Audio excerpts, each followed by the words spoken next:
ಓಂ ಶಾಂತಿ. ವಾಣಿ date 22/7/2025 ಪ್ರಾತಃ ಮುರಳಿ. ಓಂ ಶಾಂತಿ. Bob ದಾದಾ ಮಧುಬನ.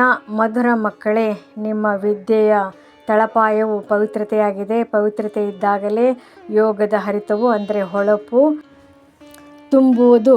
ಯೋಗದ ಹರಿತವಿದ್ದಾಗ ವಾಣಿಯಲ್ಲಿ ಶಕ್ತಿ ಇರುವುದು. ಪ್ರಶ್ನೆ: ನೀವು ಮಕ್ಕಳು ಈಗ ಯಾವ ಸಂಪೂರ್ಣ ಪ್ರಯತ್ನ ಮಾಡಬೇಕಾಗಿದೆ? ಉತ್ತರ: ತಲೆಯ ಮೇಲೆ ಯಾವ ವಿಕರ್ಮಗಳ ಹೊರೆ ಇದೆಯೋ ಅದನ್ನು ಇಳಿಸಿಕೊಳ್ಳುವ ಸಂಪೂರ್ಣ ಪ್ರಯತ್ನ ಪಡಬೇಕಾಗಿದೆ. ತಂದೆಯ ಮಕ್ಕಳಾಗಿಯೂ ಯಾವುದೇ ವಿಕರ್ಮ ಮಾಡಿದರೆ ಬಹಳ ಜೋರಾಗಿ ಕೆಳಗೆ ಬೀಳುವಿರಿ. ಬ್ರಹ್ಮಕುಮಾರ ಕುಮಾರಿಯರ ನಿಂದನೆ ಮಾಡಿಸಿದರೆ, ಯಾವುದೇ ತೊಂದರೆ ಕೊಟ್ಟಿದ್ದೀರೆಂದರೆ ಬಹಳ ಪಾಪವಾಗುವುದು. ನಂತರ ಜ್ಞಾನವನ್ನು ಕೇಳುವ ಮತ್ತು ಹೇಳುವುದರಿಂದ ಯಾವುದೇ ಲಾಭವಿಲ್ಲ. ಓಂ ಶಾಂತಿ. ಆತ್ಮಿಕ ತಂದೆಯು ಮಕ್ಕಳಿಗೆ ನೀವು ಪತಿತರಿಂದ ಪಾವನರಾಗಿ ಪಾವನ ಪ್ರಪಂಚದ ಮಾಲೀಕರು ಹೇಗಾಗಬಲ್ಲಿರಿ ಎಂದು ತಿಳಿಸುತ್ತಿದ್ದಾರೆ. ಪಾವನ ಪ್ರಪಂಚಕ್ಕೆ ಸ್ವರ್ಗ ಅಥವಾ ವಿಷ್ಣುಪುರಿ, ಲಕ್ಷ್ಮೀನಾರಾಯಣರ ರಾಜ್ಯವೆಂದು ಕರೆಯಲಾಗುತ್ತದೆ. ವಿಷ್ಣು ಅರ್ಥಾತ್ ಲಕ್ಷ್ಮೀನಾರಾಯಣರ ಕಂಬೈನ್ಡ್ ಚಿತ್ರವನ್ನು ಈ ರೀತಿ ಮಾಡಿದ್ದಾರೆ. ಆದ್ದರಿಂದ ಈ ರೀತಿ ತಿಳಿಸಿಕೊಡಲಾಗುತ್ತದೆ. ಆದರೆ ವಿಷ್ಣುವಿನ ಪೂಜೆ ಮಾಡುವಾಗ ಇವರು ಯಾರೆಂಬುದನ್ನು ಅರಿತುಕೊಳ್ಳುವುದಿಲ್ಲ.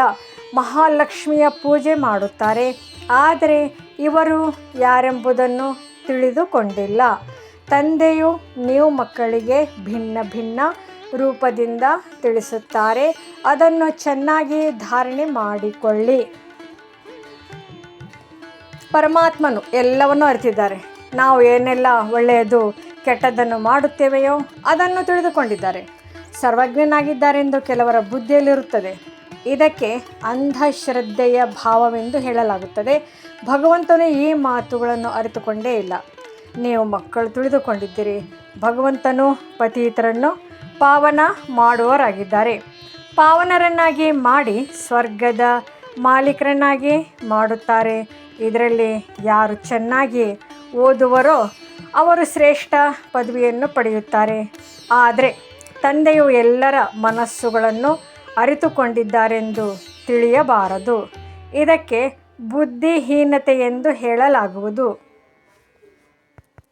ಮನುಷ್ಯರು ಯಾವ ಕರ್ಮವನ್ನು ಮಾಡುವರು ಅದರ ಫಲವಾಗಿ ಕೆಟ್ಟದ್ದು ಅಥವಾ ಒಳ್ಳೆಯದು ಡ್ರಾಮಾನುಸಾರ ಅವರಿಗೆ ಸಿಗುತ್ತದೆ. ಇದರಲ್ಲಿ ತಂದೆಯ ಯಾವುದೇ ಸಂಬಂಧವಿಲ್ಲ. ತಂದೆಯಂತೂ ಎಲ್ಲರ ಹೃದಯಗಳನ್ನು ತಿಳಿದುಕೊಂಡಿದ್ದಾರೆ ಎಂಬ ಸಂಕಲ್ಪವನ್ನೆಂದು ಮಾಡಬಾರದು. ಅನೇಕರು ವಿಕಾರದಲ್ಲಿ ಹೋಗುತ್ತಾ ಪಾಪ ಮಾಡುತ್ತಿರುತ್ತಾರೆ ಮತ್ತು ಇಲ್ಲಿ ಅಥವಾ ಸೇವಾ ಕೇಂದ್ರದಲ್ಲಿ ಬಂದು ಬಿಡುತ್ತಾರೆ. ತಂದೆಗಂತೂ ಎಲ್ಲವೂ ತಿಳಿದಿದೆ ಎಂದು ತಿಳಿಯುತ್ತಾರೆ. ಆದರೆ ತಂದೆಯು ಹೇಳುತ್ತಾರೆ, ನಾನು ಈ ವ್ಯವಹಾರ ಮಾಡುವುದಿಲ್ಲ. ಸರ್ವಜ್ಞ ಅರ್ಥಾತ್ ಎಲ್ಲರ ಹೃದಯಗಳನ್ನು ಹೊಕ್ಕು ನೋಡುವರೆಂಬ ಶಬ್ದವು ತಪ್ಪಾಗಿದೆ. ಪತಿತ ಪಾವನ ಬಂದು ನಮ್ಮನ್ನು ಪಾವನ ಮಾಡಿರಿ, ಸ್ವರ್ಗದ ಮಾಲೀಕರನ್ನಾಗಿ ಮಾಡಿ ಎಂದು ನೀವು ತಂದೆಯನ್ನು ಕರೆಯುತ್ತೀರಿ. ಏಕೆಂದರೆ ಜನ್ಮ ಜನ್ಮಾಂತರಗಳ ಪಾಪವು ತಲೆಯ ಮೇಲೆ ಬಹಳಷ್ಟಿದೆ. ಈ ಜನ್ಮದ್ದೂ ಇದೆ. ಈ ಜನ್ಮದ ಪಾಪಗಳನ್ನು ತಿಳಿಸುತ್ತಾರೆ. ಅನೇಕರು ಇಂತಹ ಪಾಪಗಳನ್ನು ಮಾಡಿದ್ದಾರೆ. ಅವರು ಪಾವನರಾಗುವುದೇ ಬಹಳ ಪರಿಶ್ರಮವಾಗುತ್ತದೆ. ಮುಖ್ಯ ಮಾತು ಪಾವನರಾಗುವುದಾಗಿದೆ. ವಿದ್ಯೆಯು ಬಹಳ ಸಹಜವಾಗಿದೆ. ಆದರೆ ವಿಕರ್ಮಗಳ ಹೊರೆಯನ್ನು ಹೇಗೆ ಇಳಿಸಿಕೊಳ್ಳುವುದು ಅದರ ಪ್ರಯತ್ನ ಮಾಡಬೇಕು. ಇಂಥವರು ಅನೇಕರಿದ್ದಾರೆ. ಬಹಳ ಪಾಪ ಮಾಡುತ್ತಾರೆ, ಡಿಸ್ಸರ್ವಿಸ್ ಮಾಡುತ್ತಾರೆ. ಬ್ರಹ್ಮಕುಮಾರ ಕುಮಾರಿಯರ ಆಶ್ರಮಕ್ಕೆ ತೊಂದರೆ ಕೊಡುವ ಪ್ರಯತ್ನ ಪಡುತ್ತಾರೆ. ಇದರಿಂದ ಬಹಳ ಪಾಪವಾಗುತ್ತದೆ. ಆ ಪಾಪವು ಅನ್ಯರಿಗೆ ಜ್ಞಾನ ತಿಳಿಸುವುದರಿಂದಲೂ ಕಳೆಯುವುದಿಲ್ಲ. ಪಾಪವು ಕಳೆಯುವುದೇ ಯೋಗದಿಂದ. ಮೊದಲು ಯೋಗದ ಪೂರ್ಣ ಪುರುಷಾರ್ಥ ಮಾಡಬೇಕು. ಆಗಲೇ ಅನ್ಯರಿಗೆ ಬಾಣವು ನಾಟುವುದು. ಮೊದಲು ಪವಿತ್ರರಾಗಬೇಕು, ಯೋಗವಿರಬೇಕು. ಆಗ ವಾಣಿಯಲ್ಲಿಯೂ ಶಕ್ತಿ ತುಂಬುವುದು. ಇಲ್ಲದಿದ್ದರೆ ಭಲೆ ಅನ್ಯರಿಗೆ ಎಷ್ಟಾದರೂ ತಿಳಿಸಿರಿ, ಆದರೆ ಯಾರ ಬುದ್ಧಿಯೂ ಸ್ಪರ್ಶಿಸುವುದಿಲ್ಲ, ಬಾಣವು ನಾಟುವುದಿಲ್ಲ. ಜನ್ಮ ಜನ್ಮಾಂತರದ ಪಾಪವಿದೆಯಲ್ಲವೇ? ಈಗ ಯಾವ ಪಾಪ ಮಾಡುವರೋ ಅದು ಜನ್ಮ ಜನ್ಮಾಂತರಕ್ಕಿಂತಲೂ ಬಹಳಷ್ಟಾಗಿ ಬಿಡುತ್ತದೆ. ಆದ್ದರಿಂದಲೇ ಸದ್ಗುರುವಿನ ನಿಂದಕರಿಗೆ ನೆಲೆ ಇಲ್ಲವೆಂದು ಗಾಯನವಿದೆ. ಇವರು ಸತ್ಯ ತಂದೆ, ಸತ್ಯ ಶಿಕ್ಷಕ, ಸದ್ಗುರುವಾಗಿದ್ದಾರೆ. ತಂದೆಯು ತಿಳಿಸುತ್ತಾರೆ, ಬ್ರಹ್ಮಕುಮಾರ ಕುಮಾರಿಯರ ನಿಂದನೆ ಮಾಡಿಸುವವರಿಗೂ ಸಹ ಪಾಪವು ಬಹಳ ಭಾರಿಯಾಗಿದೆ. ಮೊದಲು ಸ್ವಯಂ ತಾವು ಪಾವನರಾಗಿ ಬೇರೆಯವರಿಗೆ ತಿಳಿಸಲು ಬಹಳ ಉತ್ಸಾಹವಿರುತ್ತದೆ. ಆದರೆ ಯೋಗವು ನಯಾ ಪೈಸೆಯಷ್ಟು ಇರುವುದಿಲ್ಲ. ಇದರಿಂದೇನು ಲಾಭ? ತಂದೆಯು ತಿಳಿಸುತ್ತಾರೆ, ಮುಖ್ಯವಾದ ಮಾತು ನೆನಪಿನಿಂದ ಪಾವನರಾಗುವುದಾಗಿದೆ. ಪಾವನರಾಗುವುದಕ್ಕಾಗಿಯೇ ಕರೆಯುತ್ತಾರೆ. ಭಕ್ತಿ ಮಾರ್ಗದಲ್ಲಿ ಅಲೆದಾಡುವುದು, ಜೋರಾಗಿ ಕೂಗುವುದು, ಶಬ್ದ ಮಾಡುವುದು ಒಂದು ಹವ್ಯಾಸವಾಗಿ ಬಿಟ್ಟಿದೆ. ಪ್ರಾರ್ಥನೆ ಮಾಡುತ್ತಾರೆ, ಅದರ ಭಗವಂತನಿಗೆ ಕಿವಿಗಳೆಲ್ಲಿದೆ? ಕಿವಿ ಬಾಯಿ ಇಲ್ಲದ ಕೇಳುವುದು, ಮಾತನಾಡುವುದು ಹೇಗೆ? ಅವರಂತೂ ಅವ್ಯಕ್ತನಾಗಿದ್ದಾರೆ. ಇದೆಲ್ಲವೂ ಅಂಧಶ್ರದ್ಧೆಯಾಗಿದೆ. ನೀವು ತಂದೆಯನ್ನು ಎಷ್ಟು ನೆನಪು ಮಾಡುವಿರೋ ಅಷ್ಟು ಪಾಪ ನಾಶವಾಗುವುದು. ಇವರು ಬಹಳ ನೆನಪು ಮಾಡುತ್ತಾರೆ. ಇವರು ಕಡಿಮೆ ಮಾಡುತ್ತಾರೆಂದು ತಂದೆಗೆ ತಿಳಿದಿರುತ್ತದೆ ಎಂದಲ್ಲ. ತಮ್ಮ ಚಾರ್ಟನ್ನು ತಾವೇ ನೋಡಿಕೊಳ್ಳಬೇಕಾಗಿದೆ. ತಂದೆಯು ತಿಳಿಸಿದ್ದಾರೆ, ನೆನಪಿನಿಂದಲೇ ನಿಮ್ಮ ವಿಕರ್ಮಗಳು ವಿನಾಶವಾಗುತ್ತವೆ. ತಂದೆಯು ಸಹ ನಿಮ್ಮೊಂದಿಗೆ ಕೇಳುತ್ತಾರೆ, ಎಷ್ಟು ನೆನಪು ಮಾಡುತ್ತೀರಿ? ಚಲನೆಯಿಂದಲೂ ತಿಳಿದು ಬರುತ್ತದೆ. ನೆನಪು ಮಾಡದ ವಿನಃ ಪಾಪಗಳು ಕಳೆಯಲು ಸಾಧ್ಯವಿಲ್ಲ. ಅನ್ಯರಿಗೆ ಜ್ಞಾನವನ್ನು ತಿಳಿಸುತ್ತೀರೆಂದರೆ ನಿಮ್ಮ ಹಾಗೂ ಅವರ ಪಾಪವು ಕಳುತ್ತದೆ ಎಂದಲ್ಲ. ಯಾವಾಗ ಸ್ವಯಂ ನೆನಪು ಮಾಡುವರೋ ಆಗಲೇ ಕಳೆಯುವುದು. ಮೂಲ ಮಾತು ಪಾವನರಾಗುವುದಾಗಿದೆ. ತಂದೆಯು ತಿಳಿಸುತ್ತಾರೆ, ನನ್ನವರಾಗಿದ್ದೀರೆಂದರೆ ಯಾವುದೇ ಪಾಪ ಮಾಡಬೇಡಿ, ಇಲ್ಲವಾದರೆ ಬಹಳ ಜೋರಾಗಿ ಬೀಳುವಿರಿ. ನಾವಂತೂ ಒಳ್ಳೆಯ ಪದವಿಯನ್ನೇ ಪಡೆಯುತ್ತೇವೆ ಎಂದು ಕೇವಲ ಭರವಸೆನಿಟ್ಟು ಇಟ್ಟುಕೊಳ್ಳಬೇಡಿ. ಪ್ರದರ್ಶನಿಯಲ್ಲಿಯೂ ಸಹ ಅನೇಕರಿಗೆ ತಿಳಿಸಿದರೆ ಸಾಕು, ನಾವು ಬಹಳ ಸರ್ವಿಸ್ ಮಾಡಿದ್ದೇವೆಂದು ಖುಷಿಯಾಗಿ ಬಿಡುತ್ತಾರೆ. ಆದರೆ ತಂದೆಯು ತಿಳಿಸುತ್ತಾರೆ, ಮೊದಲು ನೀವು ಪಾವನರಾಗಿ ತಂದೆಯನ್ನು ನೆನಪು ಮಾಡಿ. ನೆನಪಿನಲ್ಲಿಯೇ ಅನೇಕರು ಅನುತ್ತೀರ್ಣರಾಗುತ್ತಾರೆ. ಜ್ಞಾನವು ಬಹಳ ಸಹಜವಾಗಿದೆ. ಕೇವಲ 84 ಜನ್ಮಗಳ ಚಕ್ರವನ್ನು ಅರಿತುಕೊಳ್ಳಬೇಕಾಗಿದೆ. ಈ ವಿದ್ಯೆಯಲ್ಲಿ ಎಷ್ಟೊಂದು ಪುಸ್ತಕಗಳನ್ನು ಓದುತ್ತಾರೆ, ಪರಿಶ್ರಮ ಪಡುತ್ತಾರೆ, ಆದರೆ ಸಂಪಾದಿಸುತ್ತಾರೆಯೇ? ಓದುತ್ತಾ ಓದುತ್ತಾ ಸಾವನ್ನಪ್ಪಿದರೆ ವಿದ್ಯೆಯು ಸಮಾಪ್ತಿ. ನಿಮ್ಮ ಈ ಅಲೌಕಿಕ ವಿದ್ಯೆಯು ಜೊತೆ ತೆಗೆದುಕೊಂಡು ಹೋಗುವಂಥದ್ದಲ್ಲ. ನೆನಪಿನಲ್ಲಿದ್ದಾಗ ಧಾರಣೆಯಾಗುವುದು, ಪವಿತ್ರರಾಗುವುದಿಲ್ಲ, ಪಾಪವು ಕಳೆಯುವುದಿಲ್ಲವೆಂದರೆ ಬಹಳ ಶಿಕ್ಷೆಯನ್ನು ಅನುಭವಿಸಬೇಕಾಗುವುದು. ನಮ್ಮ ನೆನಪಂತೂ ತಂದೆಯವರಿಗೆ ತಲುಪುತ್ತದೆ ಎಂದಲ್ಲ. ನೀವು ನೆನಪು ಮಾಡಿದರೆ ನೀವೇ ಪಾವನರಾಗುವಿರಿ. ಇದರಲ್ಲಿ ತಂದೆಯನ್ನು ಮಾಡುತ್ತಾರೆ, ಶಭಾಷ್ ಎಂದು ಹೇಳುತ್ತಾರೆ. ಅನೇಕ ಮಕ್ಕಳಿದ್ದಾರೆ, ಅವರು ಸದಾ ತಂದೆಯನ್ನು ನಾವು ನೆನಪು ಮಾಡುತ್ತಲೇ ಇರುತ್ತೇವೆ, ಅವರಲ್ಲದೆ ನಮಗೆ ಇನ್ಯಾರಿದ್ದಾರೆ ಎಂದು ಹೇಳುತ್ತಾರೆ. ಇದು ಸಹ ಸುಳ್ಳು ಹೇಳುವುದಾಗಿದೆ. ನೆನಪಿನಲ್ಲಂತೂ ಬಹಳ ಪರಿಶ್ರಮವಿದೆ. ನಾವು ನೆನಪು ಮಾಡುತ್ತೇವೆಯೇ ಅಥವಾ ಇಲ್ಲವೇ ಎಂಬುದನ್ನು ಸಹ ತಿಳಿದುಕೊಳ್ಳುವುದಿಲ್ಲ. ನಾವಂತೂ ನೆನಪು ಅವಶ್ಯಕವಾಗಿ ಮಾಡುತ್ತೇವೆಂದು ಗೊತ್ತಿಲ್ಲದೆ ಹೇಳಿಬಿಡುತ್ತಾರೆ. ಪರಿಶ್ರಮವಿಲ್ಲದೆ ವಿಶ್ವದ ಮಾಲೀಕರಾಗಲು ಸಾಧ್ಯವೇ? ಶ್ರೇಷ್ಠ ಪದವಿಯನ್ನು ಪಡೆಯಲು ಸಾಧ್ಯವಿಲ್ಲ. ಯಾವಾಗ ನೆನಪಿನ ಹೊಳಪು ತುಂಬುವುದೋ ಆಗಲೇ ಸರ್ವಿಸ್ ಮಾಡಲು ಸಾಧ್ಯ. ಆಗ ಸರ್ವಿಸ್ ಮಾಡಿ ಎಷ್ಟು ಪ್ರಜೆಗಳನ್ನು ತಯಾರು ಮಾಡಿದ್ದೀರಿ ಎಂಬುದನ್ನು ನೋಡಲಾಗುವುದು. ಲೆಕ್ಕವೂ ಬೇಕಲ್ಲವೇ? ನಾವು ಎಷ್ಟು ಮಂದಿಯನ್ನು ನಮ್ಮ ಸಮಾನ ಮಾಡಿಕೊಳ್ಳುತ್ತೇವೆ ಎಂದು ನೋಡಿಕೊಳ್ಳಬೇಕು. ಪ್ರಜೆಗಳನ್ನು ತಯಾರು ಮಾಡಬೇಕಲ್ಲವೇ? ಆಗಲೇ ರಾಜ್ಯ ಪದವಿಯನ್ನು ಪಡೆಯುವಿರಿ. ಈಗಂತೂ ಇನ್ನೂ ಏನೇನೂ ಇಲ್ಲ.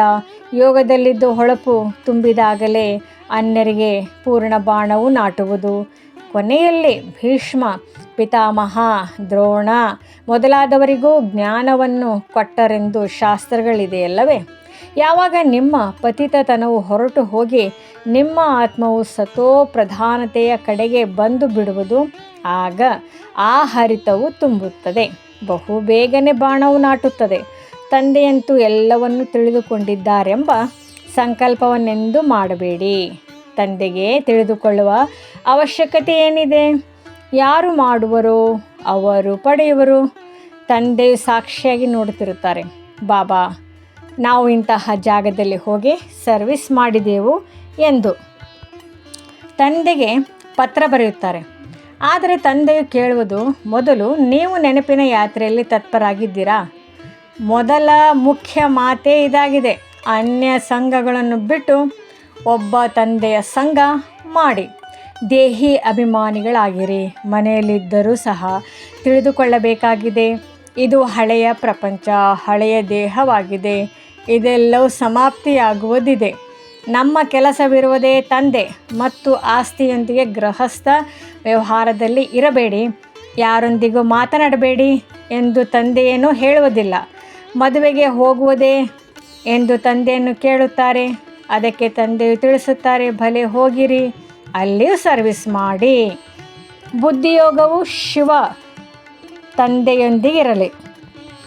ಜನ್ಮ ಜನ್ಮಾಂತರದ ವಿಕರ್ಮಗಳು ನೆನಪಿನಿಂದಲೇ ಭಸ್ಮವಾಗುತ್ತವೆ. ಇಲ್ಲಿಯೂ ಸಹ ಒಂದು ವೇಳೆ ವಿಕರ್ಮ ಮಾಡುತ್ತೀರೆಂದರೆ ಬಹಳ ಶಿಕ್ಷೆಯನ್ನು ಅನುಭವಿಸಬೇಕಾಗುವುದು. ಪಾವನರಾಗುತ್ತಾ ಆಗುತ್ತಾ ವಿಕಾರದಲ್ಲಿ ಬಿದ್ದರೆ ಅವರು ಸತ್ತರೆಂದರ್ಥ. ಒಮ್ಮೆಲೆ ಪುಡಿಯಾಗಿ ಬಿಡುತ್ತಾರೆ. ಶ್ರೀಮತದಂತೆ ನಡೆಯದೆ ನಷ್ಟ ಮಾಡಿಕೊಳ್ಳುತ್ತಾರೆ.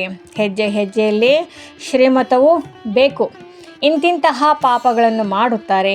ಅವರಿಗೆ ಯೋಗವೇ ಹಿಡಿಸುವುದಿಲ್ಲ, ನೆನಪು ಮಾಡುವುದಕ್ಕೆ ಸಾಧ್ಯವಾಗುವುದಿಲ್ಲ.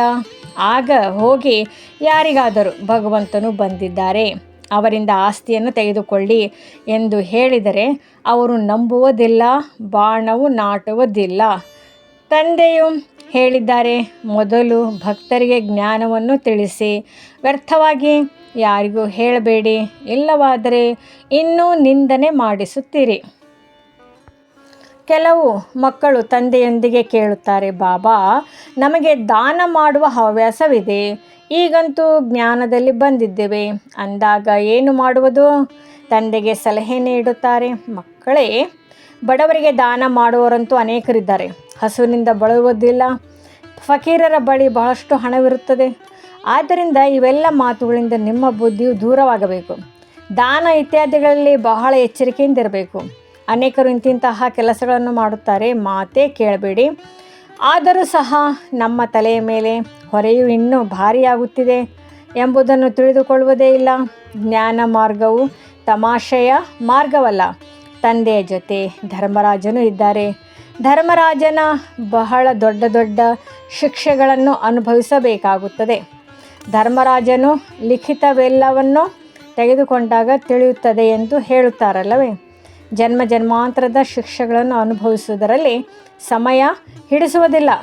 ತಂದೆಯು ಕಾಶಿಯಲ್ಲಿ ಬಲಿಯಾಗುವ ಉದಾಹರಣೆಯನ್ನು ತಿಳಿಸುತ್ತಾರೆ. ಅದು ಭಕ್ತಿ ಮಾರ್ಗ, ಇದು ಜ್ಞಾನ ಮಾರ್ಗವಾಗಿದೆ. ಮನುಷ್ಯರನ್ನು ಬಲಿ ಕೊಡುತ್ತಾರೆ. ಇದು ಸಹ ನಾಟಕದಲ್ಲಿ ನಿಗದಿಯಾಗಿದೆ. ಇವೆಲ್ಲ ಮಾತುಗಳನ್ನು ತಿಳಿದುಕೊಳ್ಳಬೇಕಾಗಿದೆ. ಈ ನಾಟಕವನ್ನು ರಚಿಸಿದ್ದಾದರೂ ಏಕೆ, ಚಕ್ರದಲ್ಲಿ ತಂದಿದ್ದಾದರೂ ಏಕೆ ಎಂದಲ್ಲ. ಚಕ್ರದಲ್ಲಂತೂ ಬರುತ್ತಲೇ ಇರುತ್ತೀರಿ. ಇದು ಅನಾದಿ ನಾಟಕವಲ್ಲವೇ? ಚಕ್ರದಲ್ಲಿ ಬರದೇ ಹೋದರೆ ಮತ್ತೆ ಈ ಪ್ರಪಂಚವೇ ಇರುವುದಿಲ್ಲ. ಮೋಕ್ಷವಂತೂ ಯಾರಿಗೂ ಇಲ್ಲ. ಮುಖ್ಯವಾದವರಿಗೂ ಮೋಕ್ಷವು ಸಿಗಲು ಸಾಧ್ಯವಿಲ್ಲ. 5000 ವರ್ಷಗಳ ನಂತರ ಮತ್ತೆ ಇದೇ ರೀತಿ ಚಕ್ರವನ್ನು ಸುತ್ತುತ್ತೀರಿ. ಇದಂತೂ ನಾಟಕವಲ್ಲವೇ? ಕೇವಲ ಯಾರಿಗಾದರೂ ತಿಳಿಸುವ ಮುರಳಿಯನ್ನು ಹೇಳುವುದರಿಂದ ಪದವಿಯೂ ಸಿಗುವುದಿಲ್ಲ. ಮೊದಲು ಪತಿತರಿಂದ ಪಾವನರಾಗಬೇಕಾಗಿದೆ. ತಂದೆಯಂತೂ ಎಲ್ಲವನ್ನು ತಿಳಿದುಕೊಂಡಿದ್ದಾರಲ್ಲವೇ? ತಂದೆಯು ತಿಳಿದುಕೊಂಡರೂ ಸಹ ಏನು ಮಾಡುವರು? ಮೊದಲಂತೂ ನಿಮ್ಮ ಆತ್ಮಕ್ಕೆ ತಿಳಿದಿದೆ. ಶ್ರೀಮತದನುಸಾರ ನಾವು ಏನು ಮಾಡುತ್ತೇವೆ, ಎಲ್ಲಿಯವರೆಗೆ ತಂದೆಯನ್ನು ನೆನಪು ಮಾಡುತ್ತೇವೆ, ಬಾಕಿ ಇದನ್ನು ತಂದೆಯೇನು ತಿಳಿದುಕೊಳ್ಳುವರು. ಇದರಿಂದ ಲಾಭವಾದರೂ ಏನು? ನೀವು ಏನೆಲ್ಲವನ್ನು ಮಾಡುತ್ತೀರೋ ಅದನ್ನು ನೀವೇ ಪಡೆಯುತ್ತೀರಿ. ಈ ಮಗು ಚೆನ್ನಾಗಿ ಸರ್ವಿಸ್ ಮಾಡುತ್ತದೆ ಎಂದು ತಂದೆಯು ನಿಮ್ಮ ಚಲನೆ ಮತ್ತು ಸೇವೆಯಿಂದಲೇ ತಿಳಿದುಕೊಂಡಿದ್ದಾರೆ. ಯಾರಾದರೂ ತಂದೆಯ ಮಕ್ಕಳಾಗಿ ಬಹಳ ವಿಕರ್ಮ ಮಾಡಿದರೆ ಅಂಥವರಿಗೆ ಮುರಳಿಯಲ್ಲಿ ಶಕ್ತಿಯು ತುಂಬಲು ಸಾಧ್ಯವಿಲ್ಲ. ಇದು ಜ್ಞಾನದ ಕತ್ತಿಯಾಗಿದೆ. ಇದರಲ್ಲಿ ನೆನಪಿನ ಹರಿತವೂ ಬೇಕು. ಯೋಗ ಬಲದಿಂದ ನೀವು ವಿಶ್ವದ ಮೇಲೆ ವಿಜಯವನ್ನು ಪ್ರಾಪ್ತಿ ಮಾಡಿಕೊಳ್ಳುತ್ತೀರಿ. ಬಾಕಿ ಜ್ಞಾನದಿಂದ ಹೊಸ ಪ್ರಪಂಚದ ಶ್ರೇಷ್ಠ ಪದವಿಯನ್ನು ಪಡೆಯುತ್ತೀರಿ. ಮೊದಲು ಪವಿತ್ರರಾಗಬೇಕು. ಪವಿತ್ರರಾಗದೆ ಶ್ರೇಷ್ಠ ಪದವಿಯು ಸಿಗಲು ಸಾಧ್ಯವಿಲ್ಲ. ಇಲ್ಲಿ ನರನಿಂದ ನಾರಾಯಣನಾಗಲು ಬಹಳ ಪರಿಶ್ರಮ ಪಡಬೇಕಾಗುತ್ತದೆ. ಇಷ್ಟು ಪರಿಶ್ರಮ ಪಡುವುದಿಲ್ಲ. ಆದ್ದರಿಂದ ಮಾತಿನಲ್ಲಿ ಶಕ್ತಿಯು ತುಂಬುವುದಿಲ್ಲ, ಬಾಣವು ನಾಟುವುದಿಲ್ಲ. ನೆನಪಿನ ಯಾತ್ರೆಯಲ್ಲಿದೆ. ಕೇವಲ ಪ್ರದರ್ಶನದಲ್ಲಿ ಅನೇಕರಿಗೆ ತಿಳಿಸುತ್ತಾರೆ. ಮೊದಲು ನೆನಪಿನಿಂದ ಪವಿತ್ರರಾಗಬೇಕು, ನಂತರ ಜ್ಞಾನವಾಗಿದೆ. ಪಾವನರಾದಾಗಲೇ ಜ್ಞಾನದ ಧಾರಣೆಯಾಗುವುದು. ಪತಿತರಿಗೆ ಧಾರಣೆಯಾಗುವುದಿಲ್ಲ. ಮುಖ್ಯವಾದ ಸಬ್ಜೆಕ್ಟ್ ನೆನಪಿನದಾಗಿದೆ.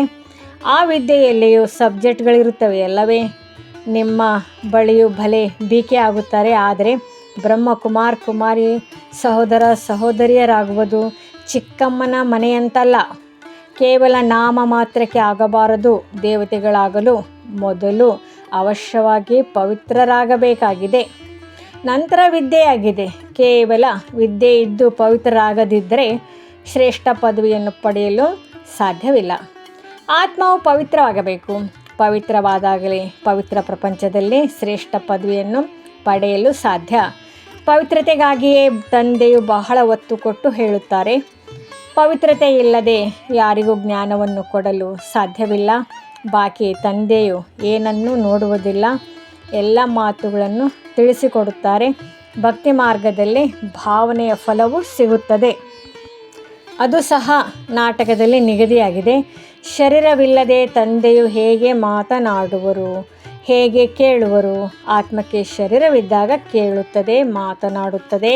ತಂದೆಯು ತಿಳಿಸುತ್ತಾರೆ, ನನಗೆ ಕರ್ಮೇಂದ್ರಿಯಗಳೇ ಇಲ್ಲವೆಂದಾಗ ಹೇಗೆ ಕೇಳಲಿ, ಹೇಗೆ ಅರಿತುಕೊಳ್ಳಲಿ? ನಾವು ವಿಕಾರದಲ್ಲಿ ಹೋಗುತ್ತೇವೆ ಎಂಬುದು ತಂದೆಗೆ ಗೊತ್ತಿದೆ ಎಂದು ತಿಳಿಯುತ್ತಾರೆ. ಒಂದು ವೇಳೆ ತಿಳಿದಿಲ್ಲವೆಂದರೆ ಅವರನ್ನು ಭಗವಂತನೆಂದೇ ಒಪ್ಪುವುದಿಲ್ಲ. ಇಂಥವರು ಅನೇಕರಿರುತ್ತಾರೆ.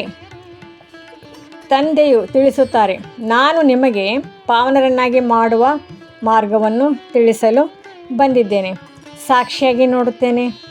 ಇವರು ಕುಪುತ್ರರೇ ಅಥವಾ ಸುಪುತ್ರರೇ ಎಂದು ಮಕ್ಕಳ ಚಲನೆಯಿಂದಲೇ ತಿಳಿದು ಬರುತ್ತದೆ. ಸರ್ವೀಸಿನ ಸಾಕ್ಷಿಯೂ ಬೇಕಲ್ಲವೇ? ಇದು ಸಹ ತಿಳಿದಿದೆ. ಯಾರು ಮಾಡುವರೋ ಅವರು ಪಡೆಯುವರು. ಶ್ರೀಮತದಂತೆ ನಡೆದರೆ ಶ್ರೇಷ್ಠರಾಗುವರು. ನಡೆಯಲಿಲ್ಲವೆಂದರೆ ತಾವೇ ಹೋಗಿ ಕೊಳಕಾಗಿ ಕೆಳಗೆ ಬೀಳುವರು. ಯಾವುದೇ ಮಾತಿದ್ದರೂ ಸ್ಪಷ್ಟವಾಗಿ ಕೇಳಿ. ಅಂಧಶ್ರದ್ಧೆಯ ಮಾತಿಲ್ಲ. ತಂದೆಯು ತಿಳಿಸುತ್ತಾರೆ, ನೆನಪಿನ ಹರಿತವಿಲ್ಲದಿದ್ದರೆ ಹೇಗೆ ಪಾವನರಾಗುತ್ತೀರಿ? ಈ ಜನ್ಮದಲ್ಲಿಯೂ ಸಹ ಎಂತೆಂತಹ ಪಾಪ ಮಾಡುತ್ತಾರೆ. ಮಾತೇ ಕೇಳಬೇಡಿ. ಇದು ಪಾಪಾತ್ಮರ ಪ್ರಪಂಚವಾಗಿದೆ. ಸತ್ಯುಗವು ಪುಣ್ಯಾತ್ಮರ ಪ್ರಪಂಚವಾಗಿದೆ. ಇದು ಸಂಗಮಯುಗವಾಗಿದೆ. ಯಾರಾದರೂ ಮಂದ ಬುದ್ಧಿಯವರಾಗಿದ್ದರೆ ಅವರು ಧಾರಣೆ ಮಾಡಲು ಸಾಧ್ಯವಿಲ್ಲ. ತಂದೆಯನ್ನು ನೆನಪು ಮಾಡಲು ಸಾಧ್ಯವಿಲ್ಲ. ನಂತರ ಟೂ ಲೇಟ್ ಆಗಿ ಬಿಡುತ್ತಾರೆ. ಬಿದುರಿನ ಕಾಡಿಗೆ ಬೆಂಕಿ ಬೀಳುವುದಿದೆ. ಆಗ ನೀವು ಯೋಗದಲ್ಲಿರಲು ಸಾಧ್ಯವಿಲ್ಲ.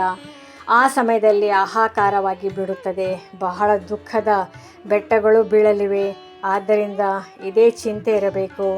ನಾವು ನಮ್ಮ ರಾಜ್ಯ ಭಾಗ್ಯವನ್ನಂತೂ ತಂದೆಯಿಂದ ತೆಗೆದುಕೊಂಡು ಬಿಡಬೇಕು. ದೇಹಾಭಿಮಾನವನ್ನು ಬಿಟ್ಟು ಸರ್ವಿಸ್ನಲ್ಲಿ ತೊಡಗಬೇಕು. ಕಲ್ಯಾಣಕಾರಿಗಳಾಗಬೇಕಾಗಿದೆ. ಹಣವನ್ನು ವ್ಯರ್ಥವಾಗಿ ಕಳೆಯಬಾರದು. ಯಾರು ಯೋಗ್ಯರೇ ಅಲ್ಲವೋ ಇಂತಹ ಪತಿತರಿಗೆ ಎಂದೂ ದಾನ ಮಾಡಬಾರದು. ಇಲ್ಲವಾದರೆ ದಾನ ಮಾಡುವವರಿಗೂ ಪಾಪ ಬಂದು ಬಿಡುತ್ತದೆ. ಭಗವಂತನು ಬಂದಿದ್ದಾರೆಂದು ಡಂಗೂರ ಸಾರುವುದಲ್ಲ. ಹೀಗೆ ಭಗವಂತನೆಂದು ಕರೆಸಿಕೊಳ್ಳುವರು ಭಾರತದಲ್ಲಿ ಅನೇಕರಿದ್ದಾರೆ. ಯಾರೂ ಒಪ್ಪುವುದಿಲ್ಲ. ಇದನ್ನು ನೀವೇ ತಿಳಿದುಕೊಂಡಿದ್ದೀರಿ. ನಿಮಗೆ ಪ್ರಕಾಶವು ಸಿಕ್ಕಿದೆ, ಒಳ್ಳೆಯದು. ಮಧುರಾತಿ ಮಧುರ ಅಗಲಿ ಮರಳಿ ಸಿಕ್ಕಿರುವ ಮಕ್ಕಳ ಪ್ರತಿ ಮಾತಾ ಪಿತಾ ಬಾಪ್ ದಾದಾರವರ ನೆನಪು, ಪ್ರೀತಿ ಹಾಗೂ ಸುಪ್ರಭಾತ. ಆತ್ಮೀಯ ಮಕ್ಕಳಿಗೆ ಆತ್ಮೀಯ ತಂದೆಯ ನಮಸ್ತೆ. ಧಾರಣೆಗಾಗಿ ಮುಖ್ಯ ಸಾರ: ಮೊದಲನೇದು, ವಿದ್ಯಾಭ್ಯಾಸದ ಜೊತೆಗೆ ಅವಶ್ಯವಾಗಿ ಪವಿತ್ರರಾಗಬೇಕಾಗಿದೆ. ಇಂತಹ ಯೋಗ್ಯ ಹಾಗೂ ಸುಪುತ್ರರಾಗಿ ಸರ್ವೀಸಿನ ಪ್ರತ್ಯಕ್ಷ ಪ್ರಮಾಣವನ್ನು ಕೊಡಬೇಕಾಗಿದೆ. ಶ್ರೀಮತದಂತೆ ಸ್ವಯಂವನ್ನು ಶ್ರೇಷ್ಠ ಮಾಡಿಕೊಳ್ಳಬೇಕಾಗಿದೆ. ಎರಡನೇದು, ಸ್ಥೂಲ ಧನವನ್ನು ಸಹ ವ್ಯರ್ಥವಾಗಿ ಕಳೆಯಬಾರದು. ಪತಿತರಿಗೆ ದಾನ ಮಾಡಬಾರದು. ಜ್ಞಾನಧನವನ್ನು ಸಹ ಯೋಗ್ಯರನ್ನು ನೋಡಿ ದಾನ ಮಾಡಬೇಕಾಗಿದೆ. ವರದಾನ: ಹಳೆಯ ಸಂಸ್ಕಾರಗಳಿಗೆ ಅಗ್ನಿ ಸಂಸ್ಕಾರ ಮಾಡುವಂತಹ ಸತ್ಯ ಮರ್ಜೀವ ಭವ. ಹೇಗೆ ಮರಣ ಹೊಂದಿದ ನಂತರ ಶರೀರದ ಸಂಸ್ಕಾರ ಮಾಡಲಾಗುತ್ತೆ, ಅದರಿಂದ ನಾಮ ರೂಪ ಸಮಾಪ್ತಿಯಾಗಿ ಬಿಡುವುದು, ಅದೇ ರೀತಿ ತಾವು ಮಕ್ಕಳು ಯಾವಾಗ ಮರ್ಜೀವ ಆಗುವಿರಿ ಆಗ ಭಲೆ ಶರೀರ ಅದೇ ಇರುತ್ತದೆ, ಆದರೆ ಹಳೆಯ ಸಂಸ್ಕಾರಗಳು, ಸ್ಥಿತಿಗಳು ಹಾಗೂ ಸ್ವಭಾವಗಳ ಸಂಸ್ಕಾರ ಮಾಡುವಿರಿ. ಸಂಸ್ಕಾರ ಮಾಡಿದಂತಹ ಮನುಷ್ಯ ಮತ್ತೆ ಎದುರಿಗೆ ಬಂದರೆ ಅದಕ್ಕೆ ಭೂತ ಎಂದು ಕರೆಯಲಾಗುವುದು. ಅದೇ ರೀತಿ ಇಲ್ಲೂ ಸಹ ಒಂದು ವೇಳೆ ಯಾವುದೇ ಸಂಸ್ಕಾರ ಮಾಡಿದಂತಹ ಸಂಸ್ಕಾರ ಜಾಗೃತವಾದರೆ ಆಗ ಇದು ಸಹ ಮಾಯೆ ಭೂತವಾಗಿದೆ. ಈ ಭೂತಗಳನ್ನು ಓಡಿಸಿ ಇವುಗಳ ವರ್ಣನೆಯನ್ನು ಸಹ ಮಾಡಬೇಡಿ. ಸ್ಲೋಗನ್: ಕರ್ಮದ ಭೋಗದ ವರ್ಣನೆ ಮಾಡುವ ಬದಲು ಕರ್ಮಯೋಗದ ಸ್ಥಿತಿಯ ವರ್ಣನೆ ಮಾಡುತ್ತೀರಿ. ಅವ್ಯಕ್ತ ಸೂಚನೆ: ಸಂಕಲ್ಪ ಶಕ್ತಿಯನ್ನು ಜಮಾ ಮಾಡಿ ಶ್ರೇಷ್ಠ ಸೇವೆಗೆ ನಿಮಿತ್ತರಾಗಿ. ಹೇಗೆ ರಾಜ ಸ್ವಯಂ ಯಾವುದೇ ಕಾರ್ಯ ಮಾಡುವುದಿಲ್ಲ, ಮಾಡಿಸುತ್ತಾನೆ. ಮಾಡುವಂತಹ ರಾಜ್ಯ ಕಾರೋಬಾರು ಭಿನ್ನವಾಗಿರುತ್ತದೆ. ಒಂದು ವೇಳೆ ರಾಜ್ಯ ಕಾರೋಬಾರು ಸರಿಯಾಗಿಲ್ಲ ಎಂದರೆ ರಾಜ್ಯ ಏರುಪೇರಾಗುತ್ತದೆ. ಇದೇ ರೀತಿ ಆತ್ಮವು ಸಹ ಮಾಡಿಸುವಂಥದ್ದಾಗಿದೆ. ಮಾಡುವವರು ವಿಶೇಷ ಈ ತ್ರಿಮೂರ್ತಿ ಶಕ್ತಿಗಳು ಅಂದರೆ ಮನಸ್ಸು, ಬುದ್ಧಿ ಹಾಗೂ ಸಂಸ್ಕಾರ ಆಗಿದೆ. ಮೊದಲು ಇವುಗಳ ಮೇಲೆ ರೂಲಿಂಗ್ ಪವರ್ ಇರಬೇಕು. ಆಗ ಈ ಸಾಕಾರ ಕರ್ಮೇಂದ್ರಿಯಗಳು ಸ್ವತಃವಾಗಿ ಸರಿಯಾದ ದಾರಿಯ ಮೇಲೆ ನಡೆಯುವುದು. ಓಂ ಶಾಂತಿ.